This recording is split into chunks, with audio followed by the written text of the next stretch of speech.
Hi everyone, this is Arun भैया and welcome back to career Milap. यार देखो, हम लोग जैसा अपना बिजनेस डेवलपमेंट का जो पूरा कोर्स चला रहे हैं, इसमें आज हम लेक्चर 4 कवर करेंगे। लेक्चर 1, लेक्चर 2, लेक्चर 3 पे मैं ऑलरेडी डिटेल में वीडियोस बना चुका हूं। अगर आप इस लेक्चर पे डायरेक्टली आए हो तो लेक्चर 1 और 2 और 3 नहीं देखा है तो यहाँ पर आपके सामने आ रहा होगा, इसको आप जाके देख लो। आई बटन में भी लगा दूंगा और डिस्क्रिप्शन बॉक्स में भी लिंक लगा दूंगा ताकि आप जाके आराम से लेक्चर 1, 2 और 3 अच्छे से देख पाओ। अच्छा, जैसा कि मैंने आपको प्रॉमिस किया था कि ये पूरा प्रोग्राम हमारा बहुत ही प्रैक्टिकल कोर्स है और इस प्रोग्राम के थ्रू आप एक कंपनी में बिजनेस डेवलपमेंट मैनेजर जो काम करता है वो सब आप सीख पाओगे और आप अच्छे से एक बिजनेस डेवलपमेंट मैनेजर कंपनी में बन पाओगे।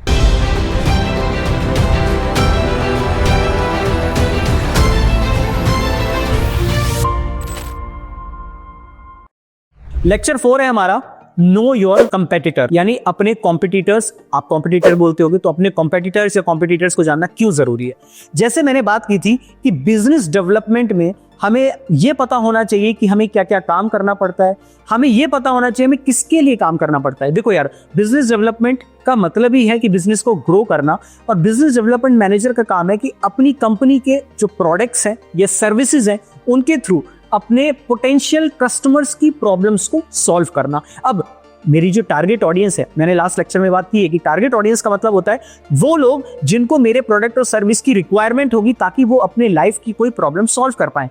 अब जैसे मैं एक छोटा सा एग्जांपल लेता हूं, ये बिजनेस डेवलपमेंट कोर्स या बिजनेस डेवलपमेंट प्रोग्राम, यार ये प्रोग्राम मैंने कॉलेज गोइंग स्टूडेंट्स जो फाइनल ईयर में हैं या जो ग्रेजुएट हो चुके हैं जिन्हें जॉब चाहिए, या वो लोग जो अभी as a business development associate या बिजनेस डेवलपमेंट एग्जीक्यूटिव या बिजनेस डेवलपमेंट मैनेजर उस पोजीशन पे काम कर रहे हैं, वो लोग भी इस कोर्स से चीजें सीख के अपनी कंपनी में यूज कर पाए और एक अच्छे बिजनेस डेवलपमेंट मैनेजर बन पाए, ताकि उनकी सैलरी उनकी हाई हो जाए, उनको सैलरी हाइक मिले, उनको ज्यादा इंसेंटिव्स मिले। इसलिए ये प्रोग्राम उनके लिए बनाया गया। ठीक, तो अब मैं क्या कर रहा हूं, मैं एक बार में तीनों को नहीं अप्रोच कर रहा हूं कि भाई मैं कॉलेज स्टूडेंट्स की प्रॉब्लम सॉल्व करूंगा, मैं वर्किंग प्रोफेशनल्स की भी प्रॉब्लम सॉल्व करूंगा, या मैं फ्रेश ग्रेजुएट्स की भी प्रॉब्लम सॉल्व करूंगा।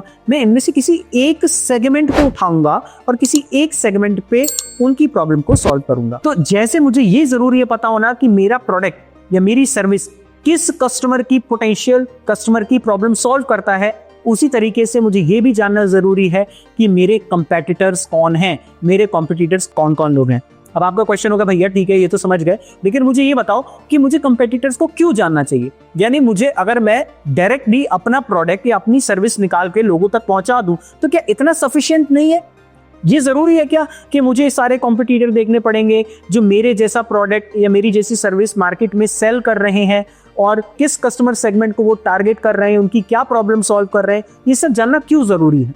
आपका क्वेश्चन है। तो इसीलिए मैंने ये पूरा आपके लिए एक चार्ट बनाया है, एक तरीके का आपके लिए ग्राफ बनाया है, ताकि आपको देख के समझ में आए कि किन किन वजहों से हम कंपेटिटर एनालिसिस करते हैं। सबसे पहला कारण, अपने कॉम्पिटिटर को जानने के लिए जो सबसे पहली चीज हमें उनके बारे में जाननी चाहिए वो है इंफॉर्मेशन। अब आप कहोगे कि भैया इंफॉर्मेशन क्यों जाननी चाहिए, तो मैं आपसे बोल रहा हूं कि कंपेटिटर्स के बारे में इसलिए जानना चाहिए। देखो यार, सबसे पहले आपको यह पता चलता है कि जो मेरी टारगेट ऑडियंस है, यानी वो लोग जिनकी प्रॉब्लम मेरा प्रोडक्ट सॉल्व कर सकता है, मेरी सर्विस जिनकी प्रॉब्लम सॉल्व कर सकती है, वो लोग गूगल पे, यूट्यूब पे या किसी भी प्लेटफॉर्म पर अपनी प्रॉब्लम से रिलेटेड क्या सर्च कर रहे हैं, ताकि उनको मेरा प्रोडक्ट या मेरे जैसे और कंपनीज का प्रोडक्ट उन्हें दिखाई दे। अब एक सिंपल सा एग्जांपल है यार, मैं मान लो एक ऐसी कंपनी हूं जो पेट प्रोडक्ट्स बनाती है। पेट मतलब जो पालतू जानवरों के प्रोडक्ट्स बनाती है, जैसे उनके लिए फूड हो गए, उनके नेल कटर्स हो गए, उनके उनसे रिलेटेड एक्सेसरीज हो गई जैसे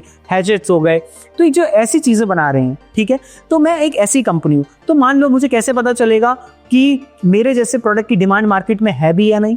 तो मैं सिंपल क्या करूंगा, गूगल पे जाऊंगा, गूगल पे सर्च करूंगा और देखूंगा कि लोग सर्च कर रहे हैं जैसे पेट फूड्स, या सपोज करो लोग गूगल पे सर्च कर रहे हैं कि फूड फॉर माय डॉग, इस तरह के वर्ड्स। तो कौन कौन सी कंपनीज आ रही हैं? तो जो कंपनीज फूड की सप्लाई कर रही है, फूड प्रोडक्ट्स को सेल कर रही है पेट्स के लिए, तो वो सब मेरे कौन होंगे? डायरेक्ट कंपेटिटर्स होंगे। बात क्लियर है? तो इंफॉर्मेशन से मतलब है ये जानते हैं हम कि मेरे जो टारगेट ऑडियंस है वो गूगल पे, यूट्यूब पे क्या चीज सर्च कर रही है। अब देखो, लोग जनरली गूगल पे 2 तरीके से चीजों को सर्च करते हैं, या तो प्रॉब्लम्स के टर्म्स में या तो सॉल्यूशंस के टर्म्स में। अब प्रॉब्लम के टर्म्स में कैसे सर्च करते हैं? मान लो मेरा डॉग है और डॉग को मेरे ईचिंग हो गई, ठीक है, खुजली की बीमारी हो गई, ठीक है, तो मैं गूगल पे क्या सर्च करूंगा? डॉक्टर फॉर माय डॉग, ठीक है, या गूगल पे क्या सर्च करूंगा? पेट डॉक्टर्स नियर बाय या पेट डॉक्टर्स नियर मी या पेट क्लिनिक नियर मी, ये क्या हो गया? सोल्यूशन ढूंढने के टर्म्स में। ठीक, अब प्रॉब्लम के टर्म्स में कैसे कोई सर्च करेगा? Let's say my dog has itching at his back, तो कुछ ऐसे करके लोग सर्च कर रहे हैं। तो मतलब आपको ये समझना है कि लोग अपनी इंफॉर्मेशन को कैसे कैसे कहां कहां सर्च कर रहे हैं, जिससे उनको उन लोगों के प्रोडक्ट्स मिल जाएं जो उनकी प्रॉब्लम सॉल्व कर सकते हैं। आई होप आपको इंफॉर्मेशन समझ में आया होगा। सेकेंड चीज, आते हैं प्लेटफॉर्म्स पर। प्लेटफॉर्म्स, देखो जब हम कंपेटिटिव एनालिसिस करते हैं तो हमें ये भी पता चलता है कि जो मेरी कंपनी है और जो मेरे कंपेटिटर्स हैं, ठीक है, हम लोगों का प्रोडक्ट सेम होगा, सर्विस सेम होगी, कुछ तो सेम है, तभी मेरे कंपेटिटर्स हैं, राइट? तो वो किन किन प्लेटफॉर्म्स पर अपने प्रोडक्ट्स को सेल कर रहे हैं। मतलब अब जैसे मान लो मैं आज आप लोग को बिजनेस डेवलपमेंट सिखा रहा हूँ, मेरा बिजनेस डेवलपमेंट कोर्स है, तो अब सोचो कि मैं आपको यूट्यूब पे आके ये चीजें सिखा रहा हूँ। अब देखो कोई company like upgrade, simply learn, physics वाला या फिर ग्रोथ स्कूल, ऐसी जितनी भी अदर कंपनीज हो गई मेरे कंपेटिटर्स हैं, राइट? तो कहने का मतलब है कि कौन कौन से प्लेटफॉर्म्स पर मेरे कंपेटिटर्स अपने प्रोडक्ट का प्रमोशन कर रहे हैं, कहां कहां वो सेल करने की कोशिश कर रहे हैं। तो जब हम कंपेटिटिव एनालिसिस करते हैं तो हम प्लेटफॉर्म्स के बारे में पता कर लेते हैं।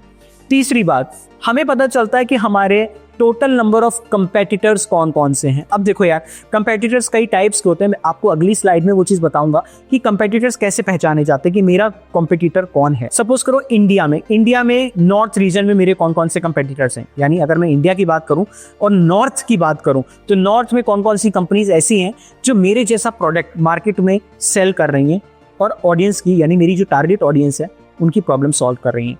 अब मैंने आपको पिछले वाले लेक्चर में एग्जांपल भी दिया था कि सपोज करो मेरी टारगेट ऑडियंस है कॉलेज गोइंग स्टूडेंट्स, तो अगर मैं कॉलेज गोइंग स्टूडेंट्स के लिए प्रोग्राम बना रहा हूं तो मेरी जो ऑडियंस है वो गूगल पे आके सर्च करेगी कि best business development program, best business development training, best business development course, या number 1 business development course in India, या व्हाट इज बिजनेस डेवलपमेंट, या कोई सर्च कर सकता है कि what are the roles and responsibilities of a business development manager. लोग कुछ भी सर्च कर सकते हैं। तो मैं चाहता हूं जब भी कोई सर्च करे मेरा ऐड दिखाई दे या मेरी वेबसाइट दिखाई दे, राइट? तो उसके लिए मुझे ये पता होना चाहिए कि मेरी ऑडियंस किन किन प्लेटफॉर्म्स पे जाकर ये सारी चीजें सर्च करती है। तो मुझे पता है कहाँ कहाँ जाती है, यूट्यूब पे जाती है, गूगल पे आती है, कभी कभी लिंक्डइन पे भी जाके बिजनेस डेवलपमेंट से रिलेटेड चीजें जो लिंक्डइन सर्च है वहां पे भी सर्च हो जाती हैं। तो कुल मिला के अगर मैं इन सारे प्लेटफॉर्म्स पर हाईली एक्टिव हूं तो मैं भी अपना प्रोडक्ट आसानी से सेल कर पाऊंगा, जिसे बाकी मेरे कंपेटिटर्स कर रहे हैं। तो इसलिए हमें अपनी कॉम्पिटिटिव एनालिसिस करनी बहुत जरूरी होती है। नेक्स्ट, बायर्स पर्सपेक्टिव, यानी बायर का पर्सपेक्टिव क्या है। समझो, मतलब कि जो बायर है उसकी इंटेंट क्या है, वो किस वजह से हमारा प्रोडक्ट परचेज कर रहा है। बायर पर्सपेक्टिव का मतलब उसके क्या सेंटिमेंट्स हैं टूवर्ड्स आवर प्रोडक्ट और सर्विस, या जो मेरे कंपेटिटर्स हैं उनके प्रोडक्ट्स, क्योंकि देखो वो मेरे जैसे ही प्रोडक्ट सेल कर रहे हैं, तो अगर मुझे भी सेम प्रोडक्ट सेल करना है मार्केट में तो मुझे पता होना चाहिए कि मेरा जो पोटेंशियल कस्टमर है वो बाकी जो कंपेटिटर्स हैं उनके प्रोडक्ट को किस नजरिए से देखता है, उसको किस तरीके से सोचता है कि ये प्रोडक्ट उनकी हेल्प करेगा या नहीं करेगा, या बाई वो करेंगे तो इस प्रोडक्ट को क्यों बाई कर रहे हैं, राइट? तो समझने का मतलब है कि हमें पता चलता है कंपेटिटिव एनालिसिस करने के बाद कि बायर का पर्सपेक्टिव क्या है towards a particular market, towards a particular product, towards a particular service, towards a particular company, कि जो हमारा कस्टमर है या टारगेट ऑडियंस है वो हमारे प्रोडक्ट को या इस कंपनी को किस नजरिए से देख रही है। ठीक है, इसे बोलते हैं बायर्स पर्सपेक्टिव। इसके बाद बात करते हैं इंडस्ट्री ट्रेंड्स की।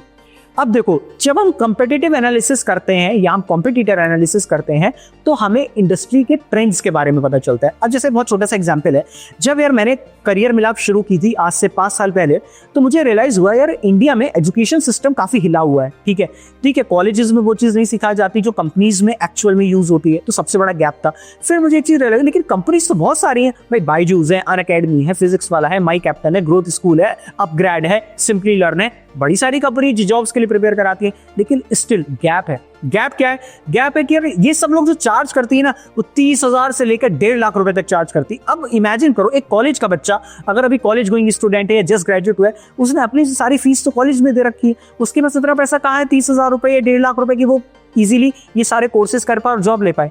तो टीयर 2 टीयर 3 सिटीज के लिए ये प्रॉब्लम अभी भी है। मतलब ऐसे कॉलेजेस, ऐसे यूनिवर्सिटीज जो टीयर 2 टीयर 3 सिटीज में है या टाउन्स में है, तो ऐसे कॉलेजेस में अभी भी गुड एजुकेशन का एक्सेस है ही नहीं। तो इंडस्ट्री ट्रेंड से मुझे क्या पता चला, अब देखो मैंने कैसे एनालाइज किया कि जब मैंने शुरू किया तो उस समय अलग था, उस समय सब लोग ऑनलाइन आ रहे थे धीमे धीमे। तो मुझे एक चीज रियलाइज हुई कि ओवर द अभी पिछले 5 सालों में एआई एकदम से आया। तो एआई आने से क्या हुआ, ट्रेंड चेंज हो गया। एक्चुअल में एआई का यूज आज के टाइम पर क्या है, अगर मैं आपको बिजनेस डेवलपमेंट के लिए तैयार कर रहा हूं तो मैंने एनालिसिस की, मैंने देखा कि हर प्रोग्राम में लोग एआई वर्ड यूज कर रहे हैं, एआई टूल्स को यूज कर रहे हैं। तो मुझे भी अपने प्रोग्राम में एआई बच्चों को सिखाना चाहिए कि एआई का यूज कैसे है, जैसे Claude, perplexity, chat GPT, Gemini, मतलब बहुत सारे टूल्स, एडोबे फायरफ्लाई, तो बहुत सारे ऐसे टूल्स हैं जो मुझे सिखाने चाहिए आपको, ठीक। तो लेकिन इसमें भी एआई टूल्स 2 तरीके से यूज करे जाते हैं। एक कि AI for business development managers, मतलब कि बिजनेस डेवलपमेंट मैनेजर्स अपने काम में एआई का कैसे यूज कर सकते हैं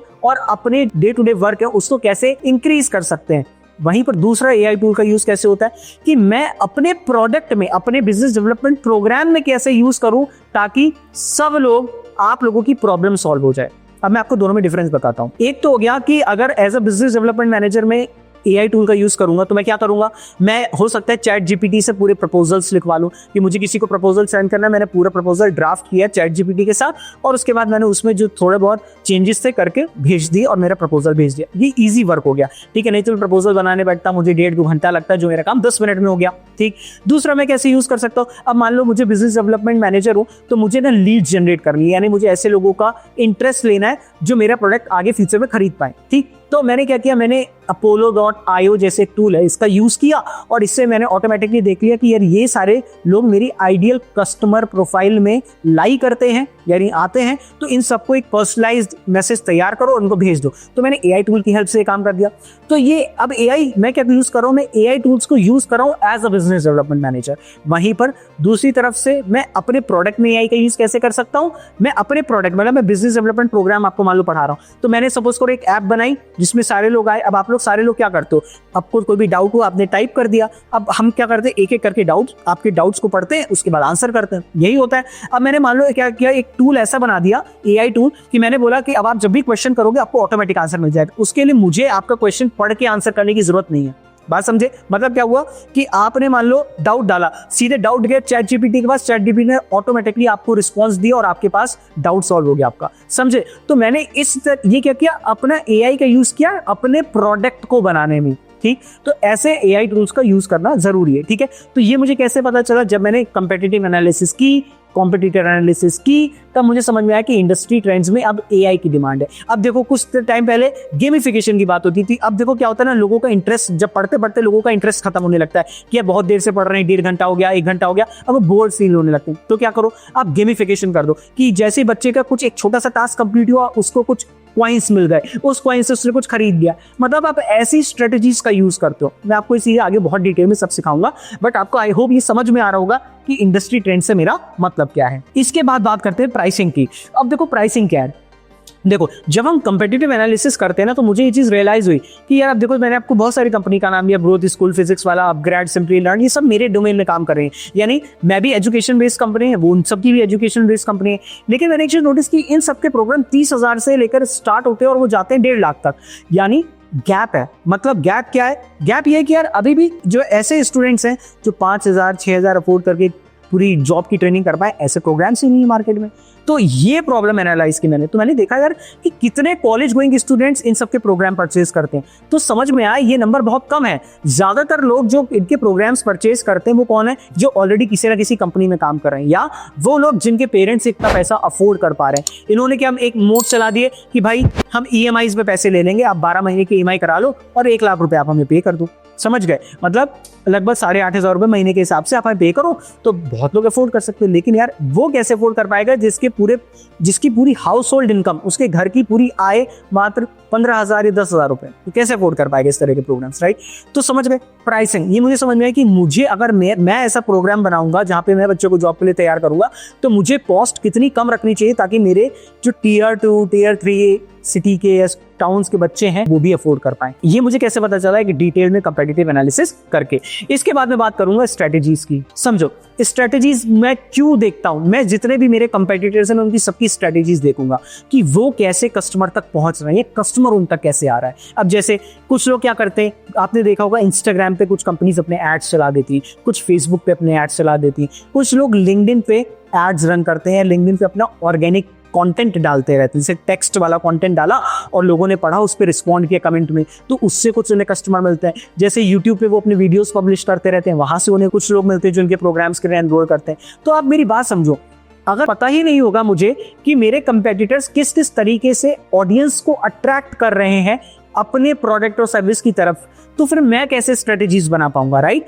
तो मुझे भी तो पता होना चाहिए ना कि मेरे कंपेटिटर्स कहां से अपनी जो टारगेट ऑडियंस है उसको ला रहे हैं। तो इस तरीके से स्ट्रेटेजीज हमें पता करनी होती है अपने हर एक कंपेटिटर की। अब इसमें अलग अलग कैंपेन्स हम देखते हैं। अब जैसे कुछ लोग ईमेल्स के थ्रू भी लीड्स जनरेट करते हैं, ईमेल्स के थ्रू भी कस्टमर्स को लाते हैं, कुछ लोग एड्स रन करके लाते हैं, कुछ लोग ऑर्गेनिक फॉर्म ऑफ कंटेंट डालते हैं, जैसे मैं वीडियो डाल रही हूँ ऑर्गेनिक फॉर्म ऑफ कंटेंट। तो कहने का मतलब हुआ कौन सी स्ट्रेटेजी यूज कर रहे हो। कुछ लोग एसईओ कराते हैं, मतलब आर्टिकल्स या ब्लॉग्स लिख के अपनी वेबसाइट पे डालते हैं, तो जब भी गूगल पे आप सर्च करोगे तो आपको वो वेबसाइट रिकमेंड हो जाएगी, आप उस वेबसाइट पे पढ़ोगे तो आपको नॉलेज मिल जाएगी। तो आप उनकी वेबसाइट तक कैसे पहुंचो, आर्टिकल पढ़ के। तो मतलब कहने का कि अलग अलग तरीके हैं, ठीक है। अब मान लो मैंने पेट फूड वाला एग्जांपल लिया, तो सपोज करो मेरी एक पेट फूड की कंपनी होती और मैं फिर कंपेटिटिव एनालिसिस करता, तो मैं पता क्या डालता, टॉप 5 फूड्स फॉर डॉग्स। अब गूगल पे कोई सर्च करता कि बेस्ट डॉग फूड्स, तो मेरी वेबसाइट दिखने के चांसेस थे, आप लोग पहुंचते मेरी वेबसाइट पे, आपको दिखता कि यार ये वेबसाइट इसने डॉग्स के बारे में, फूड के बारे में बात की है, और वहीं पर मैं लिंक लगा देता कि इस फूड पे क्लिक करो, का फूड देख लो, तो फूड पे क्लिक करके आप जाते फूड परचेज कर लेते। तो ये तरीके होते हैं, बिजनेस डेवलपमेंट मैनेजर्स की स्ट्रेटेजीज होती हैं कि कैसे कैसे करके वो अपनी टारगेट ऑडियंस को अपने तक लेके आए, ठीक है। इसे बोलते हैं हम स्ट्रेटेजी। इसलिए हम सबकी स्ट्रेटेजीज को देखते हैं, समझते हैं, ठीक है।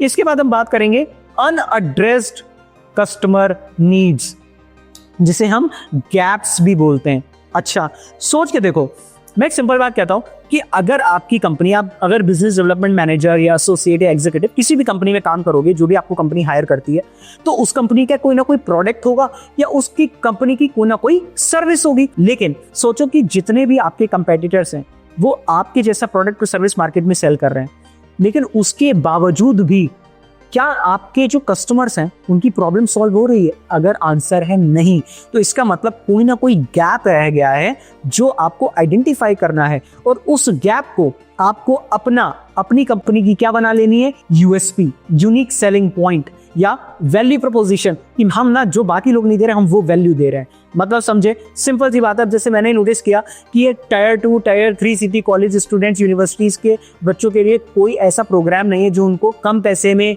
डिटेल्ड में सारी चीज सिखा दे। मैंने नोटिस किया बिजनेस डेवलपमेंट सिखा ही नहीं रहा कोई, बिजनेस डेवलपमेंट के कोर्स नहीं है, लेकिन बिजनेस डेवलपमेंट जॉब्स हर इंडिया में हर साल 56,000 लोग बिजनेस डेवलपमेंट पोजीशंस के लिए हायर किए जाते हैं। लेकिन बिजनेस डेवलपमेंट में क्या क्या चीजें जरूरी होती है, कौन कौन से टूल्स चलाने आने चाहिए, कौन कौन से सॉफ्टवेयर चलाने आने चाहिए, क्या स्ट्रेटेजी यूज होती है, लोगों को पता ही नहीं है। तो इसलिए मैं ये प्रोग्राम लेके आया। अब मैं चाहता तो डिजिटल मार्केटिंग प्रोग्राम या वेबसाइट डेवलपमेंट प्रोग्राम या प्रोडक्ट मैनेजमेंट प्रोग्राम करने के लिए तो मैं कुछ भी कर सकता था। तो मैंने गैप कैसे आइडेंटिफाई किया कि पता कैसे चला ये क्या ऑफर नहीं कर रहे हैं ये प्रोग्राम, जबकि इस जॉब को लेना कंपैरेटिवली आसान है, क्योंकि इसमें जो स्किल्स आपको सिखानी है वो आप अगर सीख गए तो जॉब मिल जाएगी। जब कंपेटिटिव एनालिसिस करते हो ना तो आपको गैप समझ में आते हैं। प्लस जैसे मैंने दूसरा गैप ढूंढा कि अफोर्डेबिलिटी, यानी बाकी प्रोग्राम्स 30,000 से स्टार्ट हो रहे हैं, तो मैं अगर प्रोग्राम कम से कम कॉस्ट में जैसे 2,000, 2,500, 5,000 में अगर प्रोग्राम बना दूं तो कितना बेनिफिट होगा, मैं कितने बच्चों की लाइफ को इम्पैक्ट क्रिएट कर पाऊंगा, राइट। मतलब मैंने देखा कि affordability is the problem, is the challenge, ठीक है। तो मैं अफोर्डेबिलिटी को सॉल्व करना,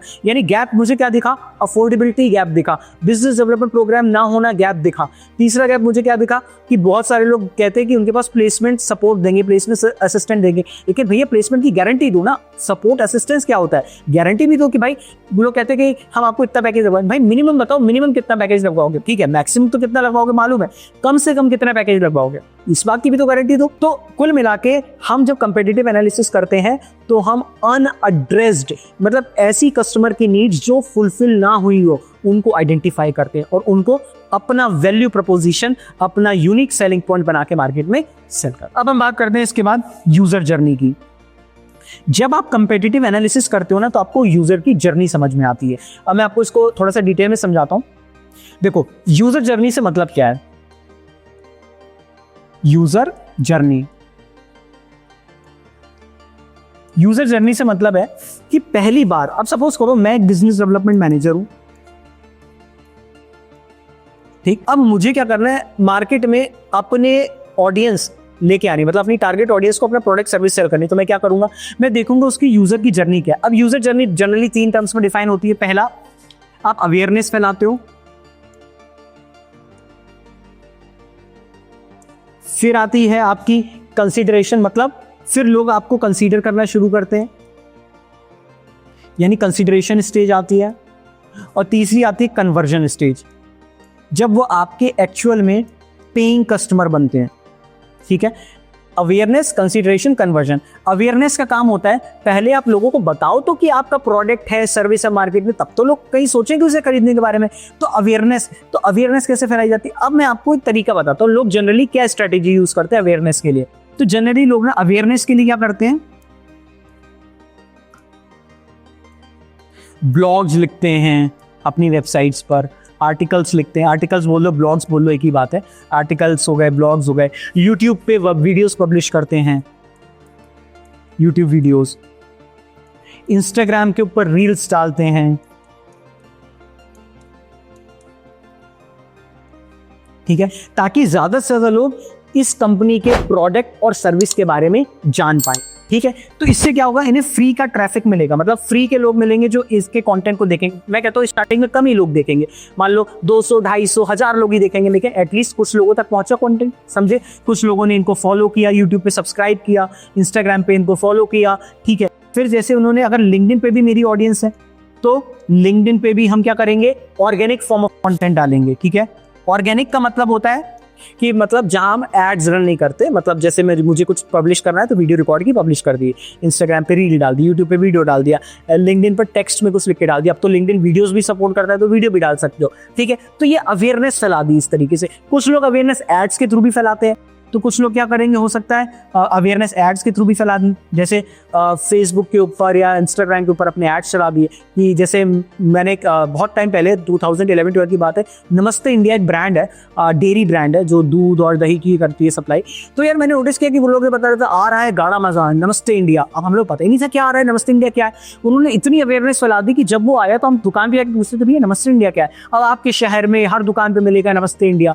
तो हम पता कि ये नमस्ते इंडिया है क्या हर दुकान पे। तो लोग कह रहे हैं कि अब इसकी एक डेयरी ब्रांड आ रही है। तो जब सोचो उनका प्रोडक्ट आया ना महीने भर बाद, तो हम लोगों ने अमूल मदर डेयरी छोड़ के सबसे पहले नमस्ते इंडिया लेना शुरू किया, क्योंकि उसने इतनी ज्यादा अवेयरनेस फैला दी थी। ठीक है, तो यूजर जर्नी क्या होता है कि यूजर कैसे, मतलब यूजर जर्नी का मतलब आपका जो टारगेट कस्टमर है, आपका जो पोटेंशियल कस्टमर है या टारगेट ऑडियंस है, वो कैसे आपसे पहली बार टच में आ रही है और कैसे वो आपके टच में आने के बाद आपकी कस्टमर बन रही है, इसे बोलते हैं यूजर जर्नी। आई होप आपको इसे समझ में आई होगी। तो ये मुझे समझना है, कंपेटिटिव एनालिसिस करके मुझे ये समझने की जरूरत है कि मेरे जो कंपेटिटर्स हैं उनकी यूजर जर्नी क्या है, यानी उनके पास तक कस्टमर कैसे पहुंच रहा है, वो क्या क्या मीडियम्स यूज कर रहे हैं, वो ईमेल्स भेज रहे हैं या वो यूट्यूब पे वीडियोस पब्लिश कर रहे हैं उसके थ्रू लोग उस तक पहुंच रहे हैं, या वो इंस्टाग्राम पे रील्स डाल रहे हैं वहां से आ रहे हैं, या वो अपने एड्स चला रहे हैं वहां से आ रहे हैं, मतलब या वो आर्टिकल्स या ब्लॉग्स लिख रहे हैं वेबसाइट पे तो वहां से लोग आ रहे हैं। मतलब यूजर की जर्नी क्या है, यूजर कैसे उनके साथ फर्स्ट कांटेक्ट पहली बार में उनके टच में आता है और कैसे फिर उनका कस्टमर बनता है।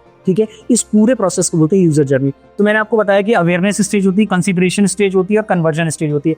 जनरली 3 स्टेज होती है। कंसीडरेशन स्टेज को हम 2 पार्ट में तोड़ देते हैं। कंसीडरेशन को हम बोलते हैं पहला इन्फ्लुएंस करना, कि मतलब आपको कौन कौन इन्फ्लुएंस कर सकते हैं डिसीजन लेने के लिए आपके कस्टमर्स को, और फिर परचेजिंग डिसीजन कैसे आप लेते हो, फिर उसके बाद कन्वर्जन, मतलब जो आप पे करके एक्चुअल में कस्टमर बन जाते हो। तो ये जर्नी कैसे फॉलो होती है। ठीक है, तो आई होप आपको यूजर जर्नी समझ में आई होगी। ठीक है, तो हमने यूजर जर्नी यहाँ पर अभी कवर की। अब हम बात करते हैं कंपेटिटिव एनालिसिस और भी करनी जरूरी क्यों है, क्योंकि इससे आप परचेजिंग एंड कन्वर्जन डिसीजंस ले पाते हो। मतलब अब देखो यार, मुझे मालूम है कि जब मैं अपने कंपेटिटर्स को देखूंगा ना तो मुझे समझ में आएगा कि मान लो अब देखो जैसे एग्जाम्पल लेते हैं अपग्रेड का, तो अपग्रेड क्या कर रही है वो, यार उनका प्रोग्राम 80,000 से स्टार्ट है, मतलब एक प्रोग्राम मिनिमम 50,000 का भी कोई एक, बाकी जनरली उनके प्रोग्राम 80,000 से स्टार्ट है और 1.5 लाख तक है। तो एक चीज बताओ, 1.5 लाख रुपए कॉलेज स्टूडेंट तो अफोर्ड नहीं कर सकता ना, तो कुल मिला के उसकी जो डिसीजन मेकिंग लेगा वो कौन लेगा, उसके पेरेंट्स लेंगे। अब अपग्रेड से प्रोग्राम करना चाहिए या नहीं करना चाहिए, ये उसको गाइड कौन कर सकता है, उसके फ्रेंड्स। अगर मान लो मैं कॉलेज गोइंग स्टूडेंट की बात करूं तो उसके जो बैचमेट्स हैं या जो उसके फ्रेंड्स हैं वो इन्फ्लुएंस करेंगे, यार प्रोग्राम लेना चाहिए, ले लो इस प्रोग्राम को, या इस प्रोग्राम को मत लो यार, ये प्रोग्राम बहुत लोग करते हैं लेकिन लोगों की जॉब नहीं लगती, या ले लो तो लग जाएगी। मतलब कुछ भी जो इन्फ्लुएंस कौन करेगा, उनके फ्रेंड्स करेंगे, लेकिन डिसीजन मेकिंग किसके पास है, पेरेंट्स पास है उनकी, क्योंकि पैसे तो भाई वही देंगे ना। और प्रोडक्ट कौन यूज करेगा, मतलब जो प्रोग्राम करेगा कौन, वो बच्चा कर रहा है, मतलब वो स्टूडेंट कर रहा है। तो कुछ सोच के देखो कि प्रोडक्ट यूज कोई कर रहा है, डिसीजन मेकिंग किसी और की है, इन्फ्लुएंस किसी और से हो रहा है। तो जब आप कंपेटिटिव एनालिसिस करते हो तो आपको समझ में आता है कि जो मेरा बायर होगा, ये पोटेंशियल बायर है जो आगे चल के मेरा कस्टमर बनेगा, वो उसको प्रोडक्ट खरीदवाने में कौन कौन रोल प्ले कर रहा है। ठीक है, तो हम कंपेटिटिव एनालिसिस करके ये समझते हैं कि परचेजिंग और कन्वर्जन डिसीजंस लेने में मेरे ऑडियंस की कौन मदद करता है। And last is payment modes. अब देखो, जैसे मैंने आपको एग्जांपल दिया कि कुछ कंपनीज जैसे जो बड़ा अमाउंट चार्ज करती है, अब मान लो कि कॉलेज स्टूडेंट के लिए अब 1 लाख का प्रोडक्ट या 1 लाख का प्रोग्राम अफोर्ड करना बहुत डिफिकल्ट है, मानते हो ये चीज, तो अब वो कैसे अफोर्ड करेगा भाई, वो डायरेक्ट पे नहीं कर सकता, हो सकता है उसके पेरेंट्स भी इतना ना कर पाए एक बार में 1 लाख रुपए, तो क्या करोगे। तो पेमेंट मोड का मतलब है, कंपनी ने क्या लगाया, बोला कि 12 महीने की EMI कर लो, यानी आप इस चीज को प्रोग्राम ले लो। यानी अब क्या होगा, कंपनी को तो बैंक से मिल जाएंगे एक बार में 1 लाख रुपए, बैंक इंटरेस्ट लगा के क्या चार्ज करेगा, पैसे हर month, every single month from this particular students parents, मतलब इस स्टूडेंट के पेरेंट्स से हर महीने 8,500 या 9,000 रुपए जो भी EMI बनेगी वो चार्ज करेगा। अब देखो, कई बार ऐसा भी पेमेंट मोड का मतलब ये भी हो जाता है कि कई बार आप क्या UPI के थ्रू पेमेंट ले रहे हो, आप डिमांड ड्राफ्ट के थ्रू पेमेंट ले रहे हो, या आप कैश के थ्रू पेमेंट ले रहे हो, या COD करा रहे हो। कुछ बिजनेस ऐसे जब COD की रिक्वायरमेंट होती है, कैश ऑन डिलीवरी। तो आपको समझना पड़ेगा, जब आप कंपेटिटिव एनालिसिस करते हो तो आपको समझ में आता है कि अच्छा, मेरे ये सारे कंपेटिटर्स है, ये मेरी ऑडियंस से इस तरीके से पैसे चार्ज कर रहे हैं। तो आपको पता चलता है अगर मैं ऐसे पैसे चार्ज करूंगा तो मेरी ऑडियंस इस पैसे से वो आसानी से दे पाएगी। बात समझ में आई। तो ये हो गया हमारा पेमेंट मोड्स। इसलिए हमें ये सब चीजें जानने के लिए हमें कंपेटिटिव एनालिसिस या नो योर कंपेटिटर्स, हमें अपने कंपेटिटर्स को जानना बहुत जरूरी है। अब देखो, मैंने यहाँ पर आप लोगों के लिए कुछ स्टेप्स लिखे हैं। अगर आप इन स्टेप्स को फॉलो कर लोगे ना तो आप अच्छे से अपने कंपेटिटर को ढूंढ पाओगे, ठीक है, और उनकी एनालिसिस कर पाओगे, और एनालिसिस करने के बाद आप एक बेहतर प्रोडक्ट सेल कर पाओगे। अपनी जो भी कंपनी में आप बिजनेस डेवलपमेंट मैनेजर बनोगे, अच्छा प्रोडक्ट सेल कर पाओगे। ठीक है, अब हम बात करेंगे यहाँ पर, पहला स्टेप है आइडेंटिफाई योर कंपेटिटर्स। ठीक, सबसे पहले तो अब आपके दिमाग में आएगा, सर मुझे भैया ये समझ में आ गया कि कंपेटिटिव एनालिसिस क्यों की जाती है, ये तो समझ गया, लेकिन भैया मुझे करनी कैसे, ये और सिखा दो। तो भैया इसीलिए आए इस स्लाइड पे, वही सिखाएंगे आपको। ठीक है, तो अब सबसे पहला काम है हमें अपनी कंपेटिटर्स को आइडेंटिफाई करना है। कैसे करोगे, सिंपली क्या काम करो, जो आपकी कंपनी ने प्रोडक्ट और सर्विस बनाई है ना, उसको जाके गूगल कर लो। तो आपको पता चल जाएगा, जब आप गूगल करोगे तो आपको पता चल जाएगा कि और कौन कौन लोग हैं जो सेम प्रोडक्ट और सर्विस को मार्केट में सेल कर रहे हैं, यानी वो आपके क्या बन गए, कॉम्पिटिटर बन गए। ठीक, इजीएस्ट वे। दूसरा, कई बार प्रोडक्ट ना सर्च करके लोग क्या सर्च करते हैं, प्रॉब्लम। ठीक है, अब देखो, कई बार तो लोग सीधे जाएंगे, कहेंगे पॉलिसी बाजार हेल्थ इंश्योरेंस, भाई सीधे उन्हें पॉलिसी बाजार के हेल्थ इंश्योरेंस पता चल गई। कई लोग क्या करेंगे, इंश्योरेंस के बजाय टाइप करेंगे हेल्थ इंश्योरेंस या व्हीकल इंश्योरेंस या टर्म इंश्योरेंस, उन्होंने ये चीज यहां पर सर्च की, तो ये प्रॉब्लम सर्च की कि उन्हें इंश्योरेंस चाहिए। किसी ने सर्च किया how to get an insurance, किसी ने ये सर्च किया। तो समझो, कई लोग प्रॉब्लम सर्च करते हैं, कई लोग डायरेक्टली प्रोडक्ट्स को या सर्विसेज का नाम सर्च करते हैं, उससे कंपनी के बारे में पता चल जाता है। कई लोग सॉल्यूशंस को सर्च करते हैं तो पता चल जाता है। जैसे प्लम्बर, अब मेरा अगर टैप नल खराब हो गया तो मैं क्या सर्च करूंगा, प्लम्बर नियर मी, भाई द प्लम्बर नियर मी, यही तो सर्च करूंगा, यानी मैंने सोल्यूशन मांगा। दूसरा, टैप मेंटेनेंस एक्सपर्ट, समझ गए, मतलब मैं अलग अलग तरीके से, अलग अलग लोग अलग अलग तरीके से सर्च करेंगे ना, तो उससे भी आपको पता चलेगा। तो आपको पहला काम करना है, आपको कंपेटिटर्स को कैसे आइडेंटिफाई करना है। सबसे पहला काम करो कंपेटिटर्स को आइडेंटिफाई करने के लिए, सबसे बेहतरीन तरीका बता रहा हूं, आप करो गूगल सर्च। गूगल सर्च, और गूगल सर्च में 3 चीजें ध्यान रखो। पहला, प्रोडक्ट, जो भी आपकी कंपनी का प्रोडक्ट है या सर्विस है उसको सर्च करो, तो आपको ऑटोमेटिकली वो सारी वेबसाइट्स दिखेंगी जो सेम प्रोडक्ट सर्विस सेल कर रही है। दूसरा, प्रॉब्लम्स को सर्च करो, जो आपका प्रोडक्ट जो प्रॉब्लम सॉल्व कर रहे हैं ना, उन प्रॉब्लम्स को सर्च करो, तो वो सारी कंपनीज भी आ जाएंगी जो सेम प्रॉब्लम सॉल्व कर रही हैं, मतलब अपने प्रोडक्ट्स के थ्रू सेम प्रॉब्लम सॉल्व कर रहे हैं, तो आपको अगेन कुछ कंपनीज मिल गई। फिर सॉल्यूशन सर्च करो, ठीक है, यानी जो आपको सॉल्यूशन चाहिए वो सर्च करो, तो फिर कुछ कंपनीज आ गई। ठीक है, तो अब आपको देखो यहां से कंपनीज मिली, यहां से, तो ये सब आपके कौन बन गए, कंपेटिटर बन गए। ये एक तरीका है। दूसरा तरीका है लिंक्डइन का यूज करो। लिंक्डइन एक ऐसा प्लेटफॉर्म है जहां सारी कंपनीज है, राइट। तो दूसरा तरीका क्या है, आप लिंक्डइन पे जाओ, लिंक्डइन पे जाके देख लो, आप सीधे प्रोडक्ट का नाम डाल दो, ठीक है, या आप सीधे सर्विस का नाम डाल दो, तो वहां पर कंपनी आ जाएगी। जैसे मैंने डाला एजुकेशन, तो एजुकेशन की सारी कंपनीज आ गई। मैंने डाला इंफॉर्मेशन टेक्नोलॉजी, तो आईटी की सारी कंपनीज आ गई। मैंने डाला इंश्योरेंस, तो इंश्योरेंस की सारी कंपनीज आ गई। तो मुझे वहां से भी पता चल जाएगा कि कौन कौन सी कंपनीज मेरे जैसा प्रोडक्ट बना रही है, ठीक है। तो आप क्या करते हैं, आप जनरली लिंक्डइन पे जो सर्च होता है ना, वहां पे जाके सर्च करोगे तो वहां से ऑटोमेटिकली आपको सिमिलर कंपनी शो करना स्टार्ट कर देता है, ठीक है। दूसरा तरीका, और भी कई तरीके हैं, कुछ टूल्स भी हैं, मैं आपको कुछ टूल्स भी बता देता हूं जो आप यूज कर सकते हो। जैसे एक टूल आप यूज कर सकते हो सिमिलर वेब। अच्छा, इसके थ्रू भी आप पूरे अच्छे से कंपेटिटिव एनालिसिस कर सकते हो। मतलब ये जो टूल है ना, बना इसीलिए, काफी डिटेल में आप इस टूल का यूज करके अच्छे से आप कंपेटिटिव एनालिसिस कर सकते हो, अपने कंपेटिटर्स को फाइंड आउट कर सकते हो सिमिलर वेब का यूज करके। एक दो और भी मैं आपको बता देता हूं। आप ट्रैक्शन हो गई, ठीक है, ट्रैक्शन हो गई, क्रंच बेस हो गई, ऐसी कई वेबसाइट्स हैं। क्रंच बेस, तो इन सारी वेबसाइट्स का यूज करके आप अच्छे से एनालिसिस कर सकते हो। आई होप आपको अब कंपेटिटर्स निकालने आ गए होंगे, ठीक है। अच्छा भैया, आपने ये भी लिखा direct competitor, indirect competitor, content competitors. बिल्कुल भाई, अब देखो कंपेटिटर्स टाइप्स के होते हैं। डायरेक्ट मतलब जो जैसा प्रोडक्ट मेरा है, कोई सेम प्रोडक्ट सेल कर रहा है मार्केट में, तो हम बन गए डायरेक्ट कंपेटिटर्स। मान लो अगर मैं आज आप लोग को बिजनेस डेवलपमेंट सिखा रहा हूं, अगर कोई और भी सेम आपको कंपनी बिजनेस डेवलपमेंट सिखा दे, तो हम दोनों डायरेक्ट कंपेटिटर्स। ठीक भाई, भैया मुझे बात समझ में आती है। दूसरा, इनडायरेक्ट कंपेटिटर्स। अब मैं इनडायरेक्ट के लिए दूसरा एग्जांपल ले लेता हूं। इनडायरेक्ट कंपेटिटर्स कौन होते हैं? जैसे अब देखो प्यूमा के लिए, प्यूमा सबसे ज्यादा किस लिए फेमस है? शूज के लिए ना, ठीक है। प्यूमा की टी शर्ट्स आती हैं, प्यूमा के शॉर्ट्स आते हैं, प्यूमा कपड़ों में भी है, लेकिन प्यूमा मेनली किस लिए फेमस है? शूज के लिए। अब मैं बात करता हूँ पीटर इंग्लैंड की, तो पीटर इंग्लैंड किस लिए फेमस है? कपड़ों के लिए। क्या वो शूज नहीं बनाती है, लेकिन उसके लिए शूज सेकेंडरी है ना। तो अगर मैं प्यूमा का बिजनेस डेवलपमेंट मैनेजर हूं, तो मेरे लिए जो पीटर इंग्लैंड है वो क्या है? वो पीटर इंग्लैंड मेरे लिए इनडायरेक्ट कॉम्पिटिटर है, क्योंकि मेरा जो मेन प्रोडक्ट है वो तो जूते हैं, उनका मेन प्रोडक्ट कपड़ा है। तो कहीं से मतलब मैच नहीं, हाँ उनका शूज भी एक प्रोडक्ट है, लेकिन उनका मेन प्रोडक्ट शूज नहीं है। उनका मेन प्रोडक्ट उनकी शर्ट्स, उनकी टी शर्ट्स, उनकी जीन्स, उनके ट्राउजर्स, वो उनके मेन प्रोडक्ट है, ठीक है। तो पीटर इंग्लैंड और प्यूमा, बात समझ में आई? तो प्यूमा के लिए पीटर इंग्लैंड क्या? Indirect competitor. कंटेंट कंपेटिटर्स कौन से? देखो इसके लिए एक और एग्जांपल लेते हैं। कंटेंट कंपेटिटर्स का मतलब, यार मान लो मैं एक ऐसी कंपनी जो हेल्थ सप्लीमेंट्स सब प्रोवाइड कर रही है, जैसे vitamin A, vitamin B, C, D, जो भी ओमेगा 3 जो भी है, वो सारे सप्लीमेंट्स प्रोवाइड करती है, ठीक है। अच्छा, कोई एक यूट्यूब पे बंदा आया, उसने बोला कि अगर आपको विटामिन D3 बढ़ाना है तो आप सनलाइट लेना स्टार्ट करो, ये वाले फ्रूट्स खाना स्टार्ट करो, आपको ओमेगा 3 चाहिए तो वो आपकी बोन्स पे इफेक्ट करता है, तो आपको ये चीज लेनी चाहिए।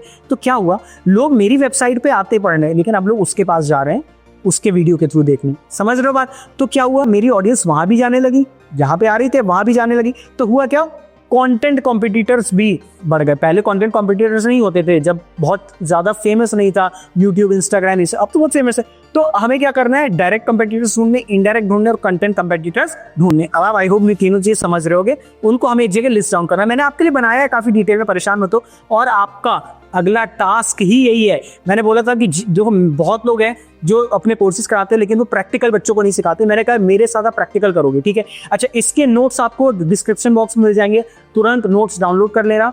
उसके बाद दूसरी चीज क्या करनी है आपको, नोट्स में ही पूरी प्रेजेंटेशन ही आपके साथ शेयर कर दूंगा, जाके डाउनलोड करो, उसको पढ़ लेना, ठीक है। दूसरी चीज मैं क्या करूंगा, आपको टास्क दे रहा हूं, अब आपको खुद कंपेटिटिव एनालिसिस करनी है। कोई भी एक स्टार्टअप उठाओ और उसको सोचो कि आप उस कंपनी के बिजनेस डेवलपमेंट मैनेजर हो। आप लोग उठा लो पॉलिसी बाजार को, ठीक, और पॉलिसी बाजार के हिसाब से उसकी सारी कंपनीज ढूंढो जो उसके कंपेटिटर्स हैं, और लिस्ट बनाओ और फिर मुझे बताओ, ठीक है। मैं आपको भी आगे और दिखा रहा हूँ कैसे होती है कंपेटिटिव एनालिसिस, क्या क्या चीजें होती है, ठीक है। अच्छा, तो सर अब तो मुझे आगे आइडेंटिफाई तो करना मुझे आ गया, फिर क्या करना है? फिर दूसरी चीज करो, क्या? Analyse competitors website and offerings. अब दूसरा स्टेप क्या है कि जब आपको आपके सारे कंपेटिटर्स की लिस्ट मिल जाए, मान लो 10, 15, 20 जितने भी आपके कंपेटिटर्स हो मार्केट में, उनका नाम लिख लो। अब उन सबकी वेबसाइट पे जाओ, वेबसाइट पे जाके देखो कि उनकी हर एक पेज को धीरे से ऑब्जर्व करो। मतलब उनके होम पेज पर जाओ। होम पेज होता है वेबसाइट का पहला पेज। जब आप किसी की www.careermilap.in ये टाइप करोगे तो आप सीधे मेरी वेबसाइट पे आ जाओगे, जो मेरी वेबसाइट का मेन पेज होगा, ठीक। तो हर वेबसाइट का मेन पेज होता है, जिसे हम बोलते हैं होम पेज। तो आपको वेबसाइट के होम पेज पे जाना है और उसकी डिज़ाइन को देखना है। मतलब उन्होंने अपने प्रोडक्ट्स और सर्विसेज को किस तरीके से मार्केट किया है, उन्होंने ऐसा क्या लिखा है कि जिस वजह से उनकी टारगेट ऑडियंस उनकी तरफ आएगी और उनके प्रोडक्ट्स को कंसीडर करेगी या उनकी सर्विस को कंसीडर करेगी। यानी अगर मैं एग्जांपल लूँ पेट फूड्स का, तो अगर मेरी पेट फूड की वेबसाइट है तो क्यों कोई जो जितने भी पेट फूड ओनर्स हैं वो गूगल पे ऐसा क्या सर्च करें कि वो मेरी वेबसाइट पे है, और फिर मेरी वेबसाइट पे आके उन्हें ऐसा क्या दिखे ताकि वो आके मेरे जो अपने पेट के लिए जो फूड है या एक्सेसरीज है वो मेरी वेबसाइट से परचेज करें, राइट। तो हमें होम पेज डिज़ाइन देखनी है, मतलब कि कौन कौन से लीड मैग्नेट्स यूज़ किए हैं उन्होंने। लीड मैग्नेट्स का मतलब वो ऐसा इन्होंने अपनी वेबसाइट पे ऐसा क्या क्या लिखा हुआ है जिस वजह से कोई पेट ओनर इनके पास आके यहाँ से कुछ डाउनलोड करने की कोशिश करेगा या कुछ लेने की कोशिश करेगा। जैसे अगर इस वेबसाइट पे मैंने लिखा top 10 foods for dogs that stay them fit, suppose करो जो उन्हें फिट रखता है डॉग्स को, तो जो पेट ओनर से आके क्लिक करेंगे भाई मुझे फाइल मिल जाए, फ्री की फाइल ले लो, इससे क्या वो कंपनी को मिल गया उनका ईमेल एड्रेस और नाम, तो कंपनी उन्हें अपने प्रोडक्ट्स उनके ईमेल पर उन्हें भेज के सेल कर पाएगी। बात समझ में आई? तो आपको होम पेज डिज़ाइन देखनी है। दूसरा, मैसेजिंग क्या होनी चाहिए। अब देखो, जैसे अब मैं आपको बताता हूँ हमारे लिए, जैसे मैंने अपनी वेबसाइट पे लिखा है कि we are helping college going students, fresh graduates और working professionals get high paying jobs in business development and digital marketing. हम 2 ही प्रोग्राम करा रहे हैं, इन 2 में हम आपको अच्छी जॉब दिलाएंगे, इस बात की हम गारंटी ले रहे हैं, ठीक। अब अपग्रेड ने क्या लिखा है? अपग्रेड ने लिखा है कि मास्टर टुमारोज स्किल टुडे, मतलब कल की स्किल्स को आज ही मास्टर कर लो, उसकी मैसेजिंग अलग है। ग्रोथ स्कूल ने क्या लिखा है? Learn from the top 1% to become 1%, ठीक। तो मतलब अलग अलग कंपनीज की अलग अलग मैसेजिंग होती है। तो मेरी मैसेजिंग को देख के मेरी टारगेट ऑडियंस मेरे पास आएगी, उनकी मैसेजिंग को देख के उनकी टारगेट ऑडियंस उनके पास जाएगी। बात समझ में आ रही है? तो बस डिपेंड करता है कि आप राइट वे में अपनी ऑडियंस को अट्रैक्ट कर पाओ अपने पास, तो मैसेजिंग आपको पता होनी चाहिए। देन ऑफरिंग्स, कि मेरे कंपेटिटर्स क्या क्या ऑफर कर रहे हैं। मैंने जो 10 कंपेटिटर की लिस्ट बनाई, मुझे देखना है हर कंपेटिटर क्या ऑफर कर रहा है। जो वो ऑफर नहीं करेगा वो मेरी यूएसपी बन जाएगी, जो उनके में गैप रह जाएगा वो मेरी यूएसपी बन जाएगी, ठीक है। तो हमें वो ऑफरिंग्स देखनी है। अब प्राइसिंग मतलब वो किस प्राइस पे अपने ऑडियंस से पैसे चार्ज कर रहे हैं, किस प्राइस पॉइंट पे उनको कस्टमर्स मिल रहे हैं। अच्छा, वो उस प्राइस को चार्ज करने के लिए कितनी बार में कर रहे हैं, कि वन टाइम में चार्ज कर रहे हैं या उनका कोई सब्सक्रिप्शन टाइप की सर्विस है या उनका कोई ईएमआई टाइप की सर्विस है, किस तरीके से वो चार्ज कर रहे हैं, प्राइसिंग देखनी पड़ेगी। देन उनकी कंटेंट स्ट्रेटेजी क्या है, मतलब उन्होंने अपनी वेबसाइट पे ऐसा क्या लिखा हुआ है जो उनकी ऑडियंस को, यानी उनकी टारगेट ऑडियंस को क्यूरियस कर दे, उनकी टारगेट ऑडियंस को इमोशनली फील करा दे कि भाई जल्दी से प्रोडक्ट ले लो नहीं तो तुम मिस कर रहे हो, ठीक है, कुछ ऐसा फील करा दे। कंटेंट स्ट्रेटेजी उनकी क्या है, ठीक है। Sales funnel and user journey क्या है, यूजर जर्नी मैंने भी आपको समझाई, ठीक है। तो sales funnel and user journey क्या है, यूजर कैसे उनके पास पहली बार उनके टच में आएगा, कैसे उनके किसी छोटी सी चीज को यूज करके देखेगा और कैसे उनका परमानेंट कस्टमर बनेगा, यूजर की जर्नी क्या होगी, ठीक है। उसके बाद कस्टमर टेस्टिमोनियल्स एंड रिव्यूज, उन्होंने अपनी वेबसाइट पे कितने कस्टमर के टेस्टिमोनियल्स लगाए, मतलब रिव्यूज लगाए हैं जो ये दावा करते हैं कि उनका जो प्रोडक्ट है या उनकी जो सर्विस है बहुत अच्छी है। तो कस्टमर टेस्टिमोनियल से रिव्यूज को उन्होंने कैसे दिखाया हुआ है। तो पहला काम किया कि हमने अपने कंपेटिटर्स को आइडेंटिफाई कर लिया गूगल सर्च और लिंक्डइन का यूज करके। दूसरा हमने क्या किया, हमने यहाँ पर एनालाइज की कंपेटिटर्स की वेबसाइट ऑफरिंग। हमने हर एक कंपेटिटर के पास जाना, ये नहीं एक को, सारे कंपेटिटर की वेबसाइट पे जाके उनकी होम पेज को देखो, एनालाइज करो और उनके में क्या है वो सारी चीजें को मैं भी आपको दिखाऊंगा। मैंने आपके लिए प्रॉपर केस स्टडी बनाई है, डोंट वरी, ठीक है। उसके बाद social media and content marketing analysis.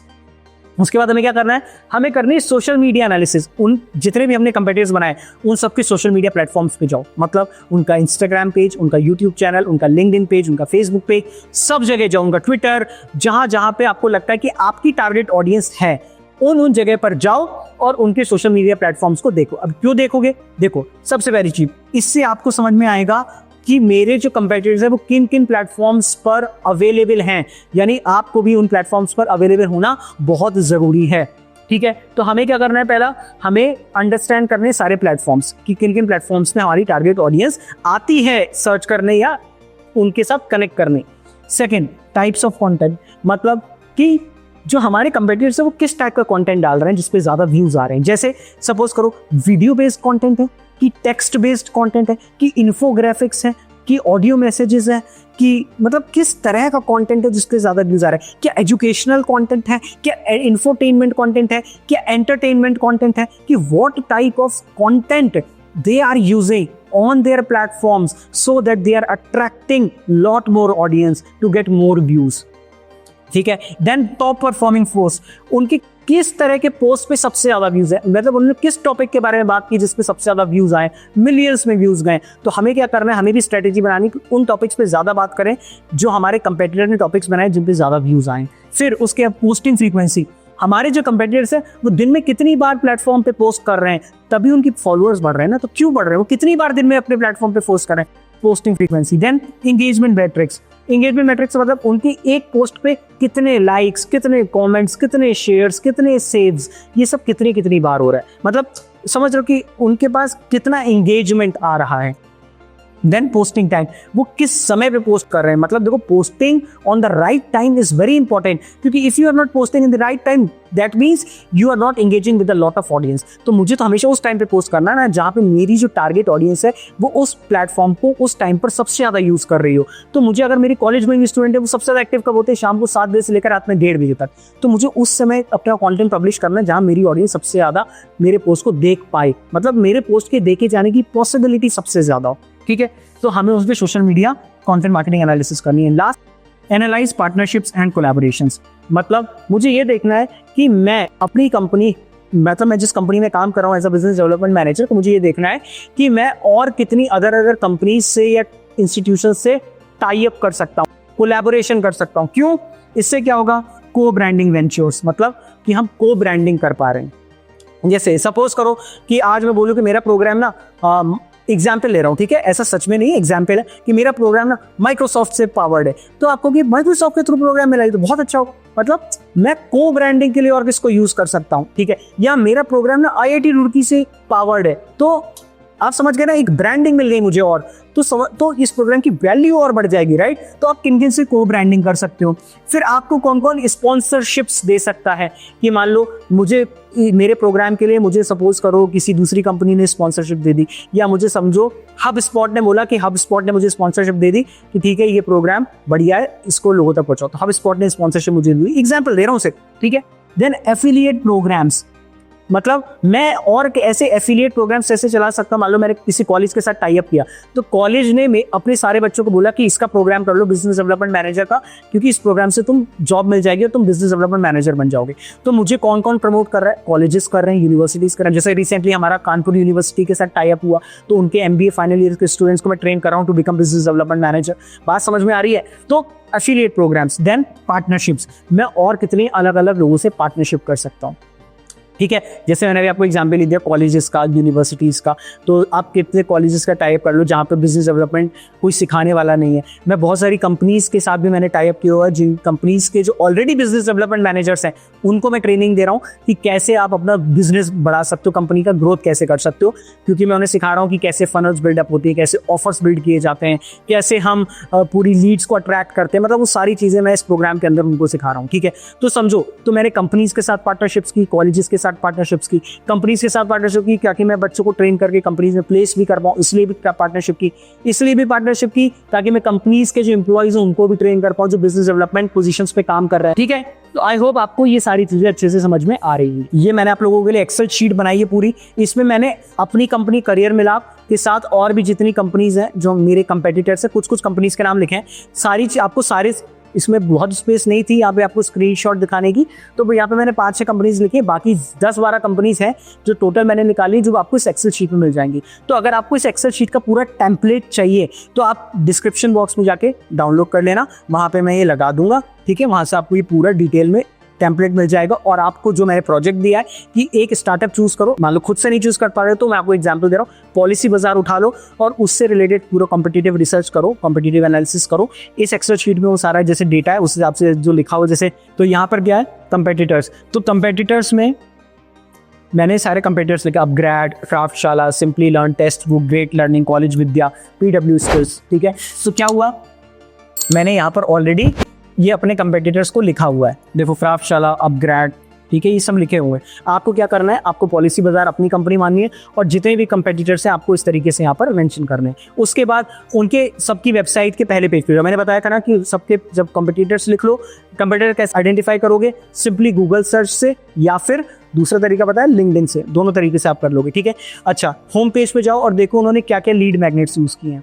अब लीड मैग्नेट्स का मतलब है कि उन्होंने ऐसी क्या क्या चीजें डाली हैं कि लोग इनकी वेबसाइट पे आके, अपग्रेड की वेबसाइट पे आके चीजें डाउनलोड करेंगे। जैसे उन्होंने डाला है बुक ऑफ फ्री विजिट, अगर आप इस पर क्लिक करोगे ना तो सीधे आपकी नाम, आपका नंबर और ईमेल एड्रेस मांगते हैं, मतलब आप इनके टच में आ गए।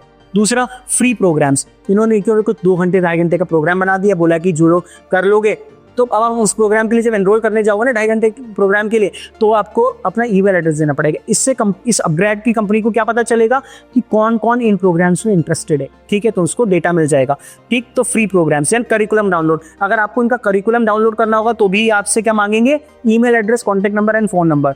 देन एलिजिबिलिटी, चेक एलिजिबिलिटी, यानी आप उनकी एलिजिबिलिटी कैसे चेक कर सकते हो। ठीक है, तो आप इस पर भी क्लिक करोगे तो भी नंबर मांगेंगे। ठीक है, टॉक टू एलुमनाइज, अगर आपको इनके जो पास आउट्स लोग हुए इनके प्रोग्राम करके उनसे बात करनी है तो भी ये क्या कर रहे हैं, आपकी डिटेल्स ले रहे हैं। तो ये सारा तरीका डिटेल लेने का। तभी यहाँ पे मैंने देखा लीड मैग्नेट, मतलब इन्होंने ये सब लीड के मैग्नेट लगाई हुई है ताकि लोग अगर इनमें से कुछ भी क्लिक करते हैं, जैसे placement report, connect with us, apply now, talk to expert, download brochure, ये जितनी भी चीजें ये सब क्या करवा रही हैं, कुल मिला के पोटेंशियल कस्टमर जो इनके पास ये सब देखेगा, इस पे इनमें से किसी पे भी क्लिक करता है वो अपनी डिटेल देके जाएगा, जिससे कंपनी के पास डिटेल मिलेगी। उन्होंने डिटेल मिलने का मतलब क्या हो गया, उन्होंने लीड जनरेट कर ली। इस प्रोसेस को बोलते हैं लीड जनरेशन। अभी हम इस प्रोग्राम में आगे कवर करेंगे, मैं काफी डीप में आपको ये सारी चीजें बताने वाला हूँ। ठीक है, फिर ट्रस्ट एंड क्रेडिबिलिटी फैक्टर, तो अब आपको इसी पेज पर, इनके होम पेज पर देखना है कि इन्होंने क्या क्या ट्रस्ट बिल्डिंग फैक्टर्स यूज किए ताकि पोटेंशियल ऑडियंस, पोटेंशियल कस्टमर को ट्रस्ट बिल्ड हो किया। अरे बड़ा सही है, तो क्या क्या है, जैसे एलुमनाइज, टेस्टिमोनियल्स लगा दिए, मतलब जिन्होंने इनका प्रोग्राम किया और जिससे सेटिस्फाइड है उनके टेस्टिमोनियल्स। अवार्ड्स एंड अकम्पलिशमेंट, इनको क्या क्या मिली हैं, कितने लोगों से इन्हें पार्टनरशिप की है, प्लेसमेंट सपोर्ट कितना है, रेटिंग्स कितनी है, हायरिंग पार्टनर्स इनके कितने। इससे क्या हो रहा है, ये ट्रस्ट बिल्ड कर पा रहे हैं। ठीक है, देन कस्टमर एंगेजमेंट, कस्टमर इन तक कैसे कनेक्ट कर सकते हैं डायरेक्टली, इन्होंने अपना कॉन्टैक्ट नंबर दिया हुआ है, चैट सपोर्ट दिया हुआ है, व्हाट्सएप दिया हुआ है, ईमेल एड्रेस दिया हुआ है, ताकि लोग इन तक डायरेक्ट भी रीच आउट कर सकते हैं। ये तो तरीके हो गए जहां आपको डिटेल सबमिट करनी पड़ेंगी। ये डायरेक्ट नंबर, ये कि आप डायरेक्टली कॉल मिला के बात कर सकते हो, ये सब वो मेथड्स है। ठीक है, तो ये जैसे ट्रैफिक, अब इनके पास ट्रैफिक कहाँ सारा, मतलब लोग इन तक आ कैसे रहे, इनकी वेबसाइट तक, अपग्रेड की वेबसाइट तक लोग आ कैसे रहे, डायरेक्टली आ रहे हैं। देन पेड का मतलब है Instagram ads, YouTube ads, LinkedIn ads, अलग फेसबुक एड्स, अलग अलग एड्स पे क्लिक करके। देन सोशल मीडिया, यानी इनके जो जनरल वीडियोस हैं, जैसे इंस्टाग्राम रील्स के थ्रू आ गए, यूट्यूब जो इनके पेज पे वीडियोस पढ़ रही, चैनल पे वीडियोस हैं वहां से आ, इसे बोलते हैं सोशल मीडिया। ठीक है, देन रेफरल, बहुत सारे लोग इन्हें रेफर भी कर रहे हैं। जैसे सपोज करो कि कोई दूसरी वेबसाइट पे जाके कुछ पढ़ रहा था, उसने अपग्रेड नाम पे एक लिंक लगा दिया, सीधे उस पर उस बंदे ने क्लिक किया और इनकी वेबसाइट पे पहुंच गया। तो रेफरल्स के थ्रू, ईमेल्स के through and organic SEO. Organic SEO का मतलब है कि ब्लॉग्स या आर्टिकल्स इन्होंने अपनी वेबसाइट पे लिखे हुए हैं, तो जब भी कोई वो इंफॉर्मेशन सर्च करता है जो इनके पास है तो इनकी वेबसाइट टॉप पे दिखती है, लोग इस पे क्लिक करते हैं, इनकी वेबसाइट पे पहुंच जाते हैं। ठीक है, तो यहां से भी लोग इन तक पहुंच रहे हैं। ठीक, तो क्या क्या स्ट्रेटेजीज यूज की वो ये है, तो आपको ऐसे ही एक एक करके सारे फैक्टर्स लिख लेने हैं। और ये सब एक के लिए नहीं करना, ये चीज आपको करनी है क्राफ्टशाला के लिए भी। सिंपली मतलब मेरे केस में मैं बना रहा हूं तो इन जितने भी मैंने कंपेटिटर्स मेंशन किए सबके लिए काम करना है, तब आप एक अच्छी कंपेटिटिव एनालिसिस कर पाओगे, नहीं तो कंपेटिटिव एनालिसिस अच्छी नहीं होगी। इसके बाद यहाँ पर आप देख लो मैसेज पोजीशनिंग क्या है, मतलब जैसे इसका master tomorrow skill today, excel with India top upskilling platform. ठीक, देन सोशल मीडिया एनालिसिस कि इंस्टाग्राम पे हाईली एक्टिव है, यूट्यूब पर हाईली एक्टिव है, लिंक्डइन पर हाईली एक्टिव है, ट्विटर एंड फेसबुक पे एक्टिव इतना नहीं है। ठीक, देन ऑफरिंग्स में क्या ऑफर कर रहे हैं, 4 महीने में प्रोग्राम करा रहे हैं अपने डिजिटल मार्केटिंग का। ठीक है, ट्रस्ट फैक्टर इन्होंने क्या लिखा, best seller, per month enrolment, इतने लोग एनरोल करते हैं, अबाउट द इंस्टीट्यूशन, सब कुछ मेंशन किया। इससे क्या हो रहा है, ट्रस्ट बिल्डअप हो रहा है। ठीक है, कॉस्ट क्या है इस प्रोग्राम की, देख भाई यहाँ मैंने मेंशन किया 50,000 से लेकर 1,25,000 तक ये चार्ज करते हैं, मतलब इतनी ज्यादा कॉस्ट है। ठीक, अच्छा यूएसपी इनकी क्या है कि why this program is demand, क्योंकि माइका एल्यूमिनाई का प्रोग्राम है ये, 6 स्पेशलाइजेशन इस प्रोग्राम में, रियल वर्ल्ड प्रोजेक्ट्स पे काम करा रहे हैं, केस स्टडीज करा रहे हैं, placement assistance and resume building करा रहे हैं। ठीक है, तो इन्होंने क्या किया, ये सारी चीजें इन्होंने अपनी यूएसपी वगैरह मुझे सब जैसे मैंने यहाँ पे लिखा ना, यही सब मुझे अपने सारे कंपेटिटर्स के लिए लिखना है। अच्छा, तो उसके बाद आप नीचे देखो, अभी गैप रह गया। ठीक, अब देखो गैप, अब इनके पास गैप क्या मुझे नजर आए, जब मैंने ये एनालिसिस की तो मुझे इनके पास गैप्स दिखे। क्या गैप्स है, अफोर्डेबिलिटी, अब इनका प्रोग्राम इतना महंगा है कि हर कॉलेज स्टूडेंट पास आउट नहीं अफोर्ड कर सकता, तो अफोर्डेबिलिटी एक सबसे बड़ी दिक्कत। दूसरी, प्लेसमेंट की गारंटी नहीं है। प्लेसमेंट सपोर्ट होना अलग चीज़ है, प्लेसमेंट की गारंटी होना अलग चीज़ है, गारंटी नहीं है। दूसरा, no interview preparation through mock interviews, mock interviews के थ्रू प्रिपरेशन नहीं है। देन पोर्टफोलियो नहीं बिल्ड करवा रहे। देन मिनिमम पैकेज गारंटी नहीं है कि भाई अगर तुम ये प्रोग्राम करते हो तो तुम्हें मिनिमम इतना पैकेज तो मिल ही जाएगा, ये गारंटी नहीं दे रहे। तो एग्जैक्टली ये सारे गैप्स मुझे दिखे इसके अपग्रेड के। तो इसीलिए अब आपको क्या करना है, अगर आप पॉलिसी बाजार कंपनी को चूज करते हो प्रोजेक्ट के लिए तो प्रोजेक्ट कंप्लीट करो, ठीक है, सारे कंपेटिटर्स को अपने लिखो, उसके बाद जो जो मैंने यहाँ पे हाईलाइट्स हैं वो सब लिखो। हालांकि और मैं एक चीज़ ज़रूर करूँगा कि आपके डिस्क्रिप्शन बॉक्स में ये पूरी एक्सेल शीट डाल दूंगा, डाउनलोड कर लेना, वहाँ से देख लेना, और ऐसी एक्सेल शीट में अपने कंपेटिटर्स का नाम लिखना, सारी चीज़ें लिखना लेफ्ट में, और एक डिटेल कंपेटिटिव एनालिसिस करना। अच्छा, जब ये कंपेटिटिव एनालिसिस हो जाए मेरी वेबसाइट पे आना, वहाँ पे अपलोड प्रोजेक्ट्स के नाम से एक सेक्शन है, जाओ और वहाँ जाके अपना प्रोजेक्ट अपलोड कर देना। हमारी टीम आपके प्रोजेक्ट को असेस करेगी और आपको फिर रिव्यूज़ करेगी, आपको फीडबैक देगी। इससे क्या होगा, ये मान लो पूरा प्रोग्राम हमारा 15-20 घंटे का है, आप ये प्रोग्राम कंप्लीट कर लोगे, आप हमारा एक basic certification, beginner level certification आपको मिल जाएगा, जिससे आप लोग कहीं भी अगर बिजनेस डेवलपमेंट मैनेजर जॉब के लिए जाते हो तो वो आपकी रिज्यूमे में बहुत बड़ी वैल्यू ऐड करेगा। ठीक है, तो अब आई होप आपको ये चीज़ समझ में आ गई होगी। दैट्स ऑल फॉर टुडे, आज के लिए इतना सब। सो नेक्स्ट क्लास में हम लोग बात करेंगे 4 P's ऑफ मार्केटिंग के बारे में, और कंपनीज में अलग अलग कौन से प्रोडक्ट्स के बेसिस पे कंपनीज काम करती हैं, जैसे business to consumer, direct to consumer, D2C जिसे बोलते हैं, देन B2B2C, देन मतलब इस तरह के कई सारे जो मॉडल्स होते हैं उसके बारे में हम नेक्स्ट लेक्चर में बात करेंगे।